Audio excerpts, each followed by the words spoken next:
ရှေ့အပိုင်းလေးတွေလေးလာတာရသွားရင်ကျွန်တော်နောက်ထပ်သင်ခန်းစာလေးတွေဆက်ပြီးတော့လေးလာပါမယ်ဒီတစ်ခါကျရင်ကျွန်တော်တို့ A4 မှာလေ4 sit ဓာတ်ပုံ2ပုံစီပြီးတော့ကျွန်တော်တို့စာလေးတွေရေးမယ်အဲ့ဒါကိုရုံးတင်တဲ့ပုံစံလေးပေါ့နော်ရုံးတင်တဲ့ပုံစံလေးကျွန်တော်လုပ်ကြည့်ပါမယ် A4 မှာ4 sit ဓာတ်ပုံ2ပုံစီပြီးသွားရင်စာလေးတွေရေးပြီးတော့ကျွန်တော် print ထုတ်မယ်ပေါ့နော်ဒီပိုင်းလေးကျွန်တော်စမ်းကြည့်ပါမယ်ဒါလေးတွေကတချို့နေရာမှာလောက်တာလည်းရှိမယ်မလောက်တာလည်းရှိမယ်ကျွန်တော်တို့ရှိမှာတော့ဒီပုံစံလေးတွေခဏခဏလာတယ်ပေါ့နော်တချို့ဆိုလို့ရှိရင်အကြောင်းဆောက်လုပ်ပြီးကြောင်းဟိုဓာတ်ပုံလေးတွေကိုစီပြီးသွားရင်စာလေးရေးပြီးတော့ရှေ့မျက်နှာစာမှာမြင်ပုံနောက်မျက်နှာစာမှာမြင်ပုံစသဖြင့်ပေါ့နော်ဒီလိုစာလေးရေးပြီးသွားရင် print လာထုတ်ကြတာရှိတယ်ပေါ့နော်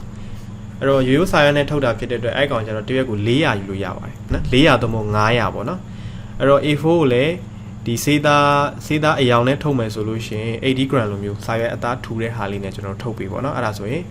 စာရွက်သားပေါ်မှာကျွန်တော်တို့အယောင်တွေကဆိုးပြပြလေးရှိနေလိမ့်မယ်စာရွက်ပါတာသုံးနေဆိုရင်တော့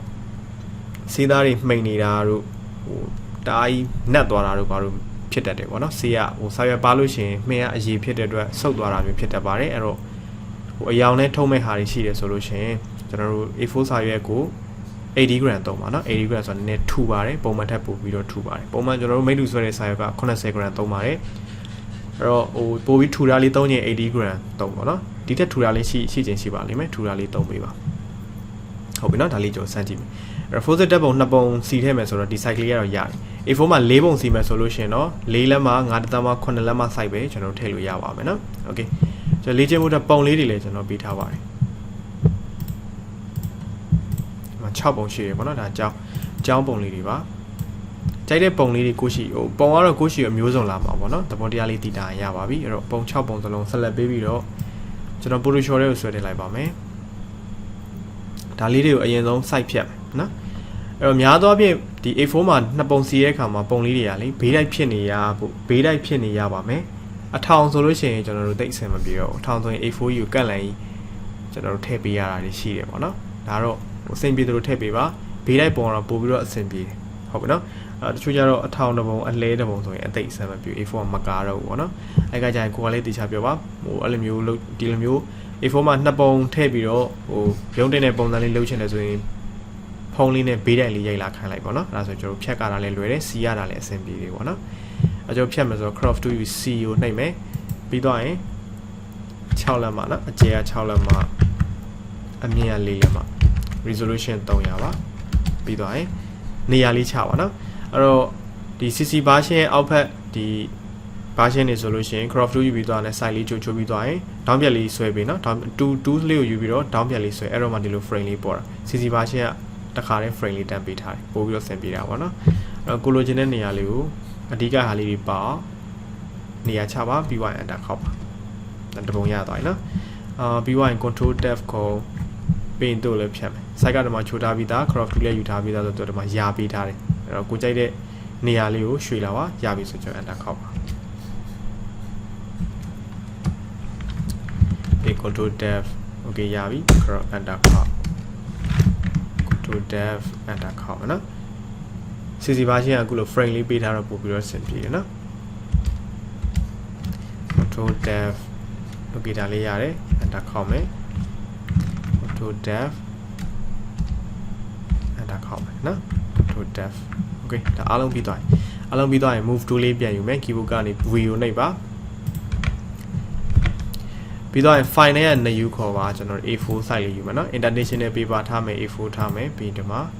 inches ပြောင်း resolution 300 print ထုတ်မှာဖြစ်တဲ့အတွက် color mode ကတော့ CMYK color ပါအရောင်လေးတော့နည်းနည်းဖြောသွားလိမ့်မယ်နော်ဆိုပြီးတော့ okay ပါပုံလေးတွေကို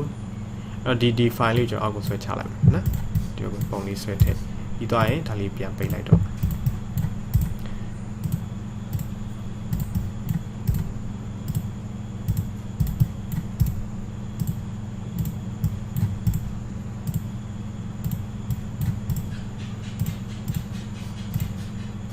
ပြီးဒါလေးကိုအပေါ်ပြန်တွန်းတက်လိုက်နော်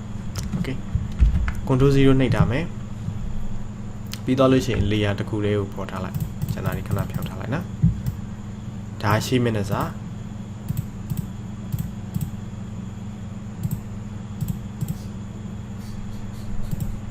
ဒါနောက်မျက်နှာစာ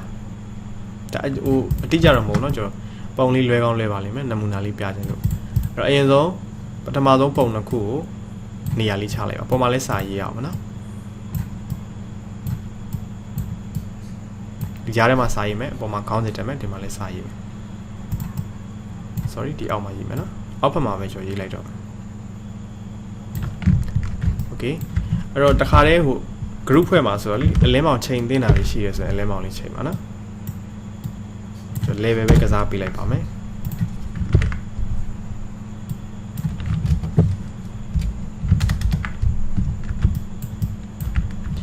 အဲ့တော့စာရိုက်ဖို့အတွက် keyboard ကနေ T ကိုနှိပ်ပြီးတော့ type 2လေးယူပါပြီးတော့ရင်ကာစာလေးချဟုတ်ပြီနော်အဲ့တော့ဒီမှာ font လေး site တွေပြောင်းလို့ရတယ်ဒီတက်ပို့ပြီးတော့ setting တွေပိုများခြင်းနဲ့ပိုပြင်ခြင်းနဲ့ဆိုလို့ရှိရင် window တွေကိုသွားအဲ့မှာ character ဆိုရဲ setting လေးခေါ်ပါဟုတ်ပြီနော်ကျွန်တော်ဒီမှာတော့ဘာ font လေးသုံးမလဲဆိုတော့ W01 font ပဲသုံးလိုက်ပါမယ် site ကိုတော့ sorry site ကိုတော့ကျွန်တော်20လောက်ထားပြီးရိုက်လိုက်မယ်နော်နည်းနည်းလေးကြီးကြီးလေးပေါ့ပြီးတော့ရင်ကာစာချ frame မဆွဲတော့ဘူးနော် frame ကကျွန်တော်တို့ဟိုစာ area ကန့်ပြီးတော့ရေးတဲ့ခါမှာပဲကျွန်တော်တုံးတော့မှာနော်ကာစာချပြီးတော့ကျွန်တော် center ထားမှာနော် center လေးထားလိုက်အလေ center ကြကြလေးကျွန်တော်ရိုက်မှာမဟုတ်လို့နော်ကျွန်တော်ဒါအကျန်းလေးပေါ့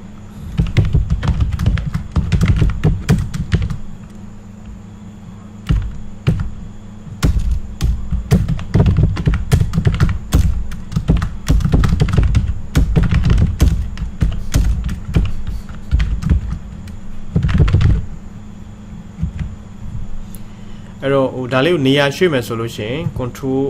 နဲ့ control ပြီးထားပြီးတော့ enter ခောက်ပြီးတော့ control ရဲ့ enter ရဲ့နှိပ်ပြီးတော့ကာစာရင်ဖြောက်ပါပြီးတော့မှ keyboard ကနေ V ကိုနှိပ်ပြီးတော့ move to ပြောင်းဟုတ်ပြီနော်ပြီးမှနေရာလေးပြန်ချပါ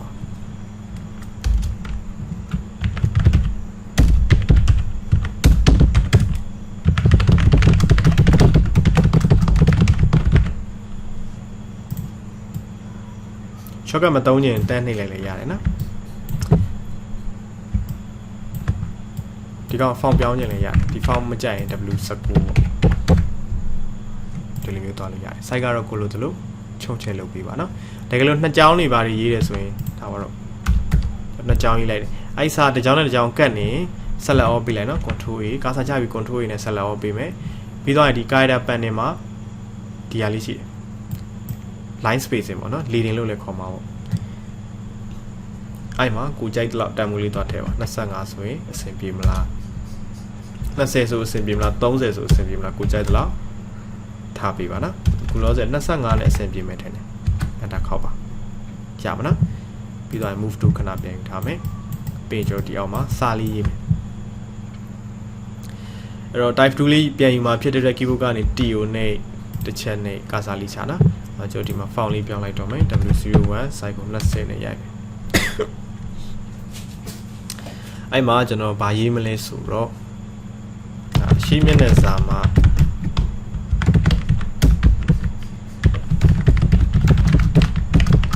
မြင်တွေ့ရ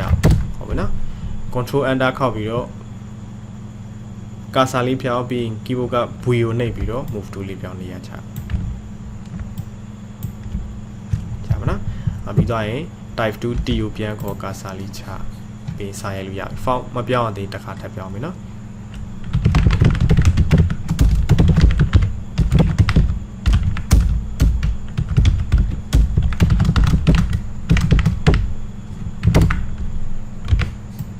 ဒီလိုလေးပေါ့ရလားဟုတ်ပြီနော် okay ဒါဆိုကျွန်တော်တို့တစ်ခုပြီးသွားပြီအဲ့တော့ကျွန်တော်တို့ကခေါင်းစဉ်ကိုတခြားစာရွက်နှောက်စာရွက်တွေလေးသုံးပါနော်နှောက်စာရွက်တွေလေးသုံးပါဆိုတော့အရင်ဆုံးဘာလုပ်မလဲဆိုတော့ဒီပုံလေးရယ်ပင်ဒီစာလေးရယ် shift ကိုဖိတာနော် shift ဖိတာပုံတစ်ချက်နဲ့အရင်ဆုံးပုံတစ်ခုတည်းကို select ပေးလိုက်ပြီးရင် shift ဖိပါအောက်ကစာလေးကိုတစ်ချက်နဲ့ပြီးဒီပုံလေးတစ်ချက်နဲ့ပြီးဒီအောက်ကစာလေးကိုတစ်ချက်နဲ့အဲ့ဒါဒီမှာ၄ခုရသွားပြီဟုတ်ပြီနော်အဲ့တော့ group တက်ထားsorry ကျွန်တော်မှာပြီအပေါ်ဆုံးခေါင်းစဉ်လေးအရင်ဆုံးပွားလိုက်မယ်သူ့အပေါ်ဆုံးမှာထားလိုက်နော် control J နဲ့ပွားလိုက်ဟုတ်ပြီနော်နောက်ဟာတွေတက်သုံးပါဆိုတော့လေပြီးရင်အောက်ကပုံနေနဲ့စာတွေကို group ဖွဲ့လိုက် control G ဟုတ်ပြီနော်ဒီမှာကြည့်ပါဟုတ်ပြီနော် okay ပြီးတော့ရင်နောက်ပုံတစ်ပုံဖွဲ့မယ်နေရာလေးချအောက်ကပုံနဲ့တစ်ထပ်တည်းကြပါစီနော် တထဲကြဖို့ကျွန်တော်ရှေ့မှာလည်းပြောခဲ့သေးတယ်ထင်တယ် view တွေကိုသွားအဲ့မှာ snap ဆိုတာလေးကိုကျွန်တော်အမှန်ချစ်ချက်ထားမယ်ပြီးတော့ step 2ဆိုတဲ့နေရာမှာဒါလေးတွေကိုအမှန်ချစ်ထားမယ်အဲ့ဒါဆိုရင်အောက်မှာချထားတဲ့အချိုးတိုင်းပုံလေးပေါ်မှာကျွန်တော်နောက်ထပ်ပုံလေးတွေကပြည့်ကတ်သွားပါလိမ့်မယ်နော်တစ်ထပ်တည်းကြပါတယ်။ကျွန်တော်အယောင်လေးနည်းနည်းတင်လင်းလေးနည်းနည်းတင်လိုက်မယ် level mid tone လေးကစားမယ်နော်။တစ်ခါပြင်ရောက်ရင်တားကြီးမှောင်သွားမှာဆိုလို့ရနော်။နည်းနည်းလေးတင်ပေးတာပါ။ Okay ပြီးသွားရင် keyboard ကနေ T ကိုနှိပ်ပြီး type 2လေးယူပါပြီးသွားရင် cursor ချ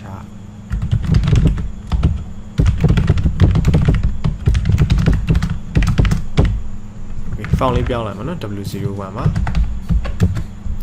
control enter ခောက်ပြီးတော့ cursor ဖြောက် move to ပြောင်းမှာဆို keyboard က V ဟုတ်ပြီနော်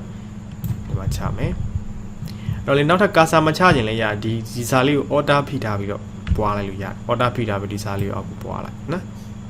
ညီချင်းရှစ်ပါဖိထားဒါဆိုရင်ရပြီစားတော့ကွက်ကိုနေရာချပြီနော်โอเคဒါလည်းအတွင်းမျက်နှာစာဆိုတော့စာမရိုက်တော့အပေါ်ကနေပဲကျွန်တော်ကူလာခဲ့လိုက်တယ်နော်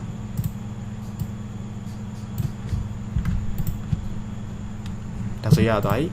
အဲ့တော့ဒီအပေါ်ခေါင်းစဉ်လေယာဉ်လေးကိုကျွန်တော်အပေါ်ဆုံးပြန်တင်မယ်ပွားလိုက်အောင်မယ် control J နဲ့နော်ပြီးအောက်ကလေယာဉ်လေးအကုန်လုံး group ဖွဲ့လိုက်ဒါဆိုဒီမှာ group တစ်ခုရသွားပြီဟုတ်ပြီနော်ပြီးဒါလေးလည်းကျွန်တော်အပေါ်ဆုံးတင်ထားလိုက်မယ်နော်ပြီးနောက်ထပ်ပုံလေးနှစ်ခုကိုရလုံးပြန်ဖွင့်မယ်နေရာချမယ်အလင်းမောင်ချိန်မယ်နော် control L ပြီးသွားရင် mid tone လေးကစားမယ်နော်ဒီပုံလေးဟိုကြည့်ကောင်းပြီးသားဆိုကျန်တာလေးလိုက်မှပြင်တော့တာပါနော်အဲ့တော့ T နှိပ်ပြီးတော့ keyboard ကနေ T နှိပ်ပြီးတော့ type 2လေးပြောင်းပြီးရင် font လေးပါတစ်ခါလေးပြောင်းလိုက်ကစားချပြီးမှပြောင်းလိုက်ရပါတယ်နော်တစ်ချက်နှိပ်ဒါဆိုရင်ဝဲဘက်မှာဒါမှားကောင်းလဲမှားပါမှာเนาะကျွန်တော်နမူနာလေးပြပေးတာမဟုတ်လို့ပါပုံလေးကရှေ့တွေနောက်တွေကျွန်တော်လည်းတေချာမသိပါဘူးတေချာမသိပါဘူးဒါပေမဲ့သဘောတရားလေးကိုပြပေးရပါเนาะဒါဆိုရင်ဒါဝဲဘက်မှာမြင်ရပါဘောเนาะဆောနာပွားတာသိမယ်เนาะ order ဖိထားပြီးတော့ပွားလိုက်တာ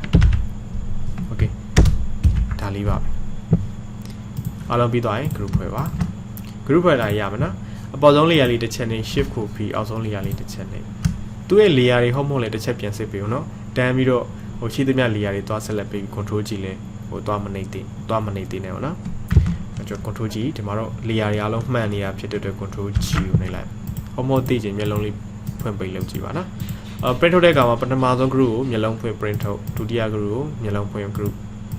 မျက်လုံးဖွင့် print ထုတ်တတိယ group ကိုမျက်လုံးဖွင့်ပြီးတော့ print ထုတ်ပေးဦးပါပဲเนาะ okay ဒါဆိုရမှာเนาะအဲ့တော့ကျွန်တော်ဘာလုပ်ပေးရမလဲဆိုတော့ဒါလေးတွေကို JPG လေးပြောင်းပေးပါပထမ group ကိုမျက်လုံးဖွင့် JPG လေးပြောင်း folder တစ်လုံးထဲမှာတင်ပါပြီး group 2ကို JPG ပြောင်းမယ်အဲ့ folder ထဲမှာပဲတင်မယ် group 3ကိုမျက်လုံးဖွင့် JPG လေးပြောင်း folder ထဲမှာတင်ပါပြီးကျွန်တော်ပြန်ပို့ပေးပါဒါဆိုရင်စာမျက်နှာ3မျက်နှာရှိမှာပေါ့နော် JPG ပုံလေးပြောင်းပြီးတော့ကျွန်တော်ပြန်ပို့ပေးပါ okay ဒါဆိုဒါလေးစမ်းကြည့်ပါဦးမရတာရှိနေပြောပါနော်အဆင်ပြေပါစေခင်ဗျာ